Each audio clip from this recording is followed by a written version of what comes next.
사무엘하 4장 5절부터 12절 말씀 보겠습니다.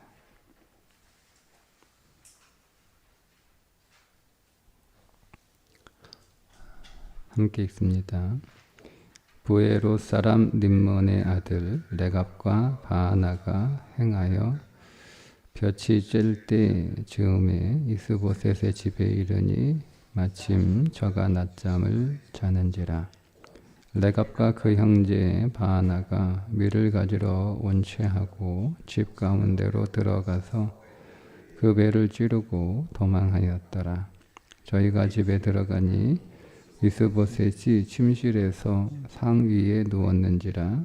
저를 쳐 죽이고 목을 베어 그 머리를 가지고 밤새도록 아라바 길로 행하여 헤브론에 이르러 다윗 왕에게 이스보셋의 머리를 들이며 고하되, 왕의 생명을 해하려 하던 원수 사울의 아들 이스보셋의 머리가 여기 있나이다. 여호와께서 오늘 우리 주 대신 왕의 원수를 사울과 그 자손에게 갚으셨나이다. 다윗이 부에롯 사람 림몬의 아들 레갑과 그 형제 바하나에게 대답하여 가로되, 내 생명을 여러 환난 가운데서 건지신 여호와의 사심을 가리켜 맹세하느니, 전에 사람이 내게 고하기를 사울이 죽었다 하며 좋은 소식을 전하는 줄로 생각하였어도 내가 저를 잡아 시글락에서 죽여서 그것으로 그 기별의 갚음을 삼았거든. 하물며 악인이 의인을 그 집 침상 위에서 죽은 것이겠느냐.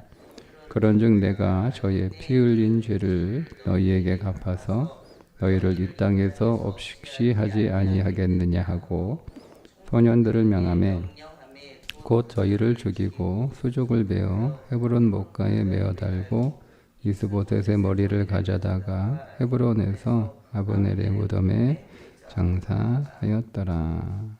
아멘. 오늘은 지금 계속 수습에 관한 관점에서 말씀을 보고 있는데요. 오늘 말씀도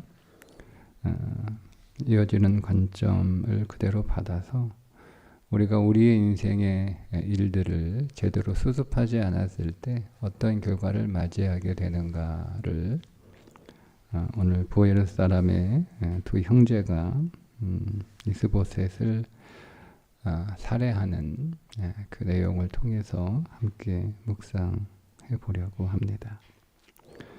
먼저 부에롯 사람 림몬의 아들 레갑과 바하나가 이스보셋을 살해하게 되는데, 이 레갑과 바하나는 죽은 아브넬 그 다음 서열에 있는 장수들인 것으로 보입니다. 그런데 이 부에롯 사람이 어떤 사람들인가에 대해서 우리가 좀 알 필요가 있는데요.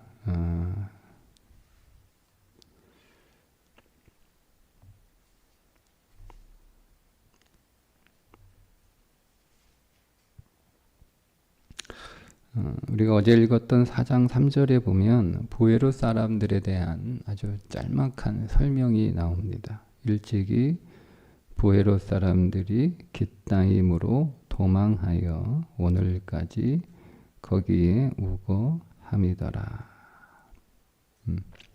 그런데 그 앞에 2절에 보면 베냐민 족속 부에롯 사람 림몬의 아들들이더라. 부에롯도 베냐민 지파에 속하였더니 이렇게 설명해 주고 있는데, 베냐민 족속 부에롯 사람 이렇게 성경에 이제 번역이 되어 있어서 이 부에롯 사람이 베냐민 족속 가운데 한 지파인 것처럼 딱 해석이 되잖아요. 그런데 부에롯 사람은 베냐민 족속이 아닙니다. 가나안 족속입니다. 가나안 족속인데 베냐민 지파들이 분배받은 땅에 살고 있는 사람들이라는 거죠. 그래서 부에롯도 베냐민 지파에 속하였다. 이 말은 부에롯이 베냐민 지파가 분배받은 땅에 살고 있었다. 이런 의미입니다. 부에롯 사람들은 기브온 족속에 속한 한 도시입니다. 그런데 이 사람들이 근데 이제 그들이 살고 있던 그 기브온 족속, 가나안 기브온 족속들이 살고 있던 지역을 분배받은 게 베냐민 지파거든요. 베냐민 지파가 분배받은 땅 안에 기브온 족속들이 살고 있었고 그 기브온 족속에 속한 도시들 가운데 하나가 부에롯입니다. 자, 그런데 3절에 보면 일찍이 부에롯 사람들이 깃다임으로 도망했다 이렇게 나와 있잖아요. 그러니까 도망한 거잖아요. 이주한 게 아니고 도망했다라고 하는 말은 도망할 수밖에 없는 어떤 사건이 있었다는 얘기입니다. 근데 그 사건이 무엇인지는 성경에 말씀하고 있지 않은데 제가 이 부에롯은 기브온 족속에 속한 한 도시라고 말씀을 드렸죠. 그러면 이 기브온 족속이 겪었던 한 사건이 있었습니다.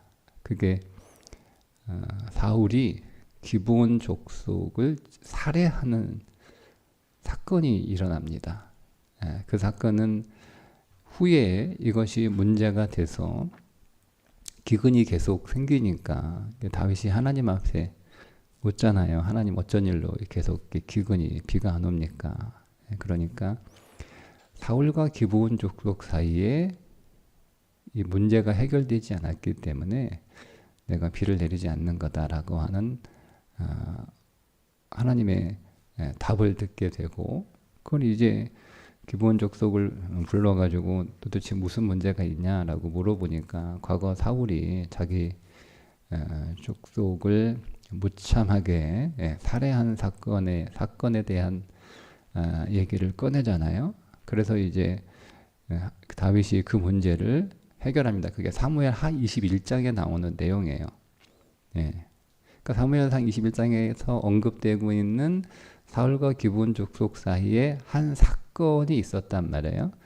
그게 이제 기브온 족속들을 잔인하게 살해하는 그 일로 인해서 부에롯에 살고 있었던 사람들이 그 칼을 피해 도망을 간 거죠. 그래서 블레셋 땅하고 인접한 블레셋 족속으로는 들어갈 수 없고 블레셋하고 인접한 지역인 깃다임이라고 하는 곳으로 도망을 가게 돼서 거기서 이제 정착해서 지금까지 살고 있었다는 내용입니다. 그러니까 이 성경은 이제 이 부에롯 사람들이 왜 이스보셋을 죽였는가에 대한 배경을 이제 암시를 하고 있는 거예요. 자, 그 배경 하에서 그 암시 안에서 이 부에롯 사람 그 레갑과 바하나가 이스보셋을 죽인 이유가 드러나게 되죠. 그건 바로 과거 이스보셋의 아버지 사울이 기브온 족속 사람들을 잔인하게 살해하면서 자기들이 부득이하게 자기들이 거주하던 그 땅을 떠나서 먼 곳으로 피해 그 땅에서 정착하게 살게 된 그 사건이 부에롯 사람들에게는 아마 굉장히 큰 사건, 즉 사울을 증오할 수밖에 없는 그런 사건이었던 것 같아요. 그러니까 그런 증오심이 계속 이 부에롯 사람들에게 있었을 것이고, 그러니 그 부에롯 사람인 레갑과 바하나가 비록 그의 아들 이스보셋, 어쨌든 사울 아브넬의 그 다음 서열인 군장이었다고 한다면 사울 왕 때부터 군장이었을 가능성이 굉장히 높고, 그렇지 않다 하더라도 전쟁에서 많이 죽어서 새롭게 이렇게 그 군장들을 세워야 되는 상황이 생겼다면 뭐 이스보셋이나 아브넬이 이 레갑과 바하나를 이제 그 다음 군장으로 세웠을 거 아니에요. 근데 말씀드린 것처럼 사울 왕은 자기 밑에 있는 군장들이 대부분 베냐민 지파 사람들이에요. 대부분. 그러니까 사울은 다른 지파를 못 믿어요. 베냐민 지파만 자기 곁에 둬요.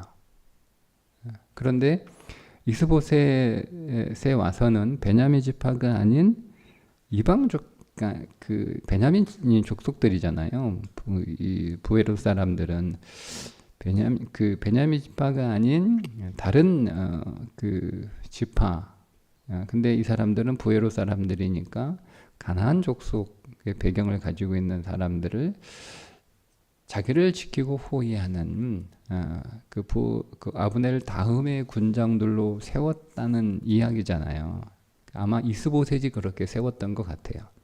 아브넬의 추천을 좀 받아서. 그렇게 되면 이 이스보셋이 그 사건을 모를 리가 없잖아요. 아버지가 했던 사건이니까 당연히 자기가 그 사건을 알았을 거라고 봐요.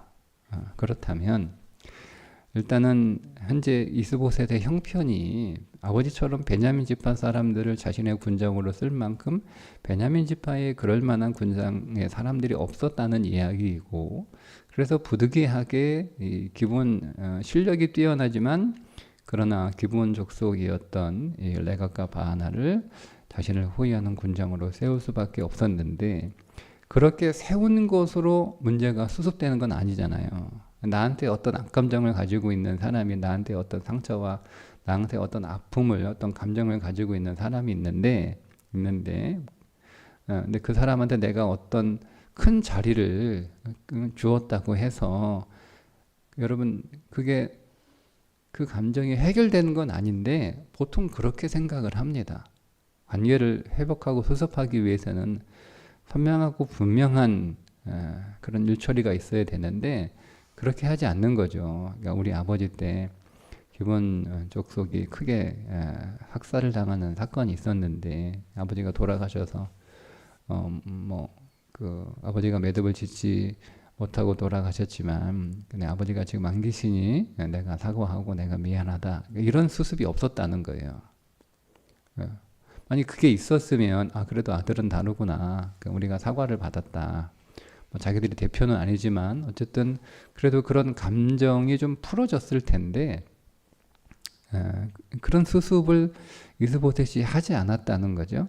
그러니까 레갑과 바하나는 그것을 목적으로 그 이스보셋을 호위하는 군장의 자리를 수락했는지는 모르겠으나 어쨌든 자신의 출세를 위해서든 자기 돈벌이를 위해서든 이게 용병을 불러와서 자기를 호위하게 한 거니까 그 돈을 벌기 위해서든 어쨌든 들어왔지만 그들의 감정의 그 밑에는 이 과거 이스보셋의 아버지 사울이 벌였던 그 학살 사건에 대한 악감정이 여전히 남아 있는 거예요.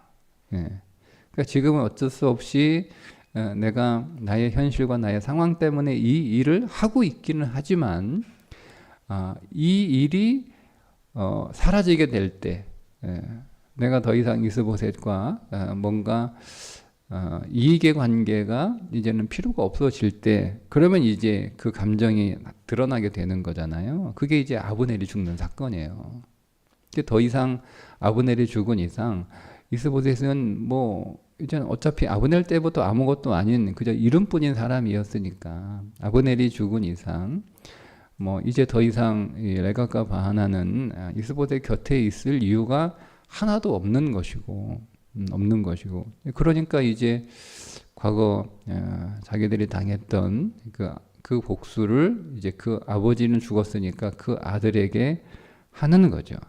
그러니까 이스보셋이 과거 아버지가 잘못했던 그 일들을 제대로 수습하지 않은 결과로 이 일이 벌어지게 된 것은 아닐까 이렇게 해석이 가능합니다. 두 번째는 이 레갑과 바하나의 잘못된 수습인데요.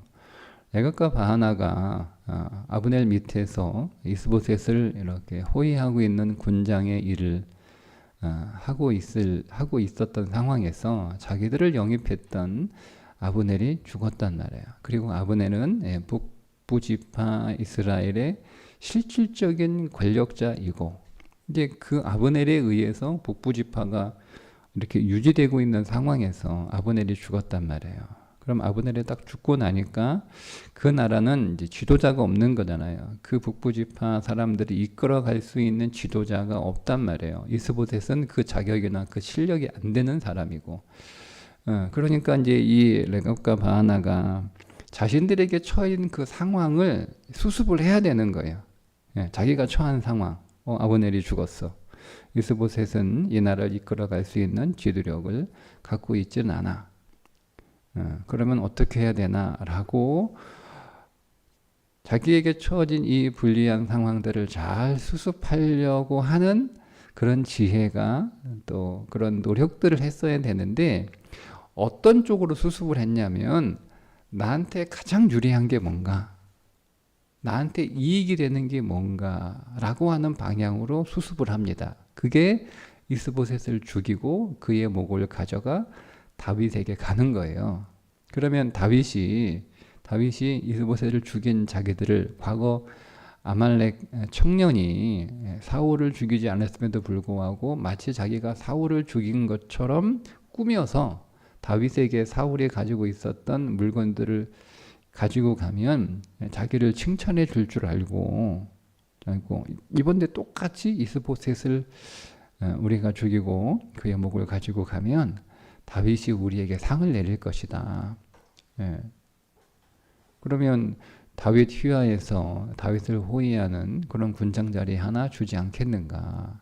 그러니까 이제는 직업을 잃어버릴 판이잖아요. 지금 아브넬이 죽었으니까 자기들의 직장이 폐쇄가 된 거예요. 그래서 어디 가서 취업을 해야 되는데 취업할 수 있는 곳이 없는 거예요. 그럼 어디 가야 우리를 취업해, 우리를 받아줄까, 우리에게 일자리를 줄까라고 계산했을 때 그게 다윗인 거죠. 그래서 이스보셋의 목을 가지고 다윗에게 가는 거예요. 그러니까 이게 자기가 처한 인생에 벌어진 상황, 즉 직장이 폐쇄돼서 일자리를 잃어버리는, 직업을 잃어버리는 그 상황을 어떻게 수습하느냐라고 할 때 이 두 사람의 목적은 자기에게 유익하는 쪽으로만 수습을 한 거예요. 그래서 결국 이스보셋은 아버지의 사건을 제대로 수습하지 않았기 때문에, 혹은 사울이 제대로 수습하지 않았기 때문에 그 결과로 아들이 그 아버지가 일으킨 그 사건으로 인해서 살해당하는 일을 겪게 되고, 레갑과 바하나는 자기에게 주어진 일자리를 잃어버리는 그 상황을 수습하기 위해서 수습을 하는데, 그게 이제 자기들의 이익의 관점에서만 그 상황을 수습하다 보니 결국 다윗의 손에 의해서 죽게 되는 결과를 맞이하게 됩니다. 그러니까 둘 다 죽잖아요. 수습을 잘못하니까 둘 다 죽습니다.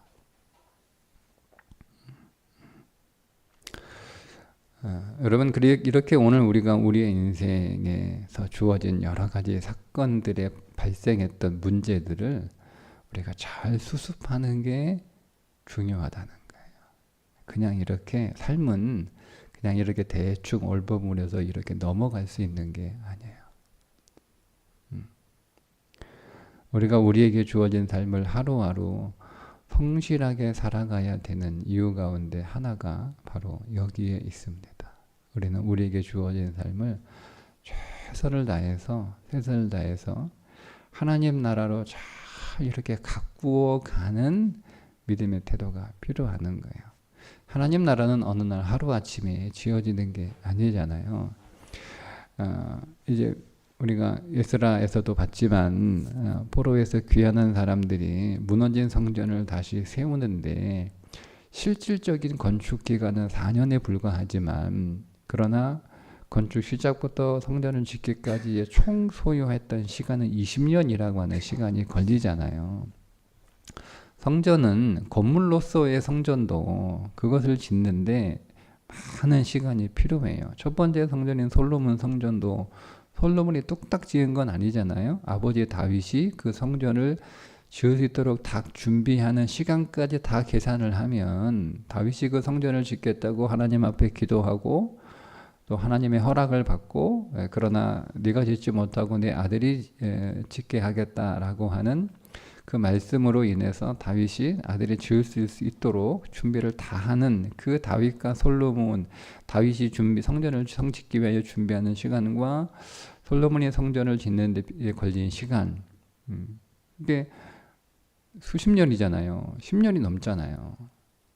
그러니까 성전이라고 눈에 보이는 건물로서의 성전을 짓는데도 굉장히 많은 시간이 걸리는데, 보이지 않는 하나님의 나라를 우리가 지어가는 거고, 보이지 않는 그 하나님의 나라를 짓는 것은 우리 각각의 사람들이 하나님의 거하시는 성전으로 지어져가는 삶을 살아가는 거예요. 곧 내가 성전이 되는 거죠.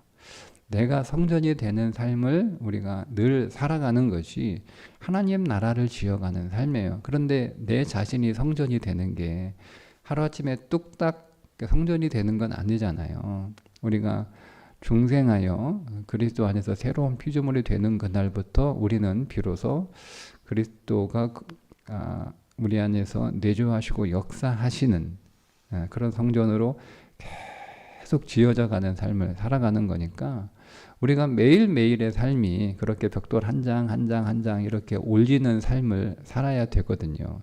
그럼 오늘 내가 살았던 이 하루의 삶이 하나님이 거하시고 역사하시는 성전으로 지어지는 하루인데, 이 하루에 내가 벽돌 한 장을 온전하게 제대로 올려놓은 날인가. 우리가 그런 마음으로 하루하루를 살아야 된다는 겁니다. 근데 우리가 별것 아니다 하고 해서 그냥 어쨌든 여러 가지 상황들이 있겠지만 우리 애가 마땅히 살아야 할 삶의 하나님 나라의 내용들을 채우지 못한 채 그것을 뒤로 미루고 혹은 그것을 무시하거나 우리가 그것을 크게 신경 쓰지 않은 채 살아가게 되면 그게 일단 부실공사잖아요. 부실공사는 당장 표시가 안 날 수도 있는데 결국 언젠가 어떤 문제가 생기면 문제가 드러나잖아요. 건물을 잘 지었어요. 번듯하게 잘 지었어요. 아름답게 건물을 잘 지었어요. 근데 눈에 보이는 하자는 없어요. 그런데 그 공사가 잘못된 공사라고 한다면 그 건물을 사용하고 그 건물이 계속 시간이 가면서 결국 그 건물의 하자가 계속 드러나지 않습니까? 그냥 그게 처음부터 이걸 수습을 잘 못한 거죠. 그러니까 우리의 인생도 우리의 신앙도 그와 같다라고 하는 것을 오늘 이 말씀을 통해서 우리가 다시 한번 깨닫게 됩니다. 오늘 하루가 하나님 나라 온전하게 세워가는, 즉 우리가 하나님의 성전으로 온전하게 지어져가는 그 온전한 벽돌 한 장을 탁 만들어서 올려놓는 하루입니다. 그럼 우리는 이 하루를 하나님 나라 관점에서 최선을 다해서 살아야 되는 거예요. 혹시 이 날이 내가 온전하게 이 날을 잘 관리하지 못해서 그냥 넘어가, 지금 당장은 크게 내 인생에 문제가 될 것은 없지만 나중에 이것이 내 인생의 발목을 잡는 하루가 될 수도 있습니다. 그런 일이 생기지 않도록 우리가 오늘도 그리스도 안에서 생명의 삶을 잘 살아가시기를 주님의 이름으로 축복합니다. 기도하겠습니다. 하나님, 오늘 이 하루가 하나님 나라를 지어져 가는 온전한 그 건축이 되는 하루가 되게 해 주옵소서. 내 삶이 하나님의 성전이 되는, 하나님의 성전으로 지어져 갔는데 흠이 없는 온전한 하루가 되게 하여 주옵소서. 매 순간마다 주님께 묻고 말씀을 묵상하게 하시고 그 말씀의 기준을 따라 오늘도 최선을 다하여 우리에게 주어진 일들을 잘 감당할 수 있도록 지혜도 주시고 용기도 주시고 힘도 주시고 능력도 부어 주옵소서. 예수님의 이름으로 기도합니다. 아멘.